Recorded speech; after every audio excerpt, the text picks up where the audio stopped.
Bismillahirrahmanirrahim. Assalamualaikum warahmatullahi wabarakatuh. Baik, kita bertemu lagi pada mata kuliah Hukum dan Hak Kekayaan Intelektual. Pada pertemuan ke-6 ini kita akan membahas tentang indikasi geografis dan indikasi asal. Sebelum kita memulai inti materi pada hari ini, saya ingin terlebih dahulu bertanya, apakah kalian pernah mendengar tentang batik Pekalongan, plecing Kangkung Lombok, salak Pondoh Jogja, beras Cianjur, atau kopi Toraja? Apakah kalian pernah mendengar produk-produk ini? Mungkin ada yang pernah mendengar tentang produk-produk tersebut, ada juga yang sama sekali tidak pernah mendengar tentang produk-produk tersebut. Lalu timbul pertanyaan, kaitannya apa dengan indikasi geografis dan indikasi asal? Nah, kita perlu mencari tahu dulu apa sih yang dimaksud dengan indikasi geografis. Sederhananya, indikasi geografis itu adalah suatu tanda yang menunjukkan daerah asal suatu barang dan atau produk yang karena faktor lingkungan geografis, dalam hal ini faktor alam, faktor manusia, atau kombinasi dari kedua faktor tersebut yang memberikan reputasi, kualitas, dan karakteristik tertentu pada barang dan atau produk yang dihasilkan. Lalu indikasi asal itu apa? Indikasi asal sederhananya adalah ciri asal barang dan atau jasa yang tidak secara langsung terkait dengan faktor alam yang dilindungi sebagai tanda yang menunjukkan asal suatu barang dan atau jasa yang benar dan dipakai dalam perdagangan. Apakah sudah mendapatkan sedikit gambaran tentang indikasi geografis maupun indikasi asal? Nah, kalau belum, kita lanjutkan lagi.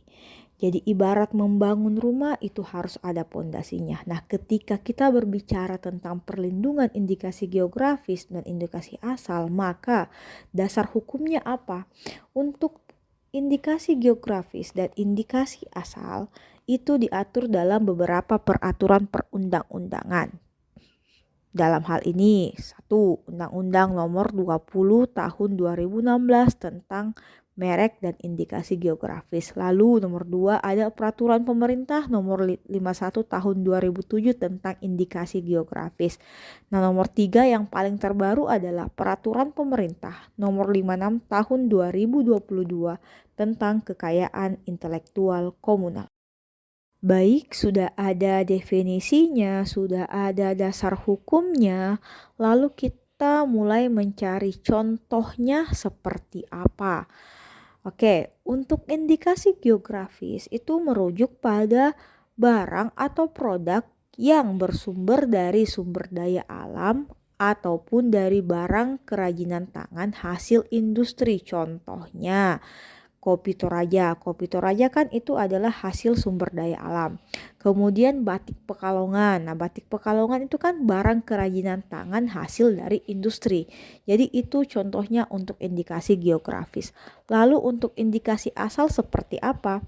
Indikasi asal itu mencakup pada barang atau jasa tanpa melihat faktor alamnya. Contohnya seperti apa? Misalkan ada sepatu bertuliskan made in Sukabumi. Nah, itu adalah contoh indikasi asal. Dari kedua contoh ini bisa tergambar dengan jelas bahwa ada dua perbedaan mendasar antara indikasi geografis dengan indikasi asal. Indikasi geografis itu merujuk pada barang atau produk saja. Sedangkan indikasi asal itu bukan hanya merujuk pada barang tapi juga jasa. Yang kedua, pada indikasi geografis itu dipengaruhi oleh faktor alam, sedangkan pada indikasi asal tidak ada faktor alam yang mempengaruhi. Bukan alam penyanyi dangdut ya yang dimaksud di sini. Oke, itu tadi contoh dari indikasi geografis dan indikasi asal. Sekarang saya akan membagi dalam kelompok. Jadi ini adalah kerja kelompok. Setiap kelompok silahkan mengidentifikasi contoh indikasi geografis dari daerah masing-masing. Itulah materi kita pada hari ini. Terima kasih. Wassalamualaikum warahmatullahi wabarakatuh.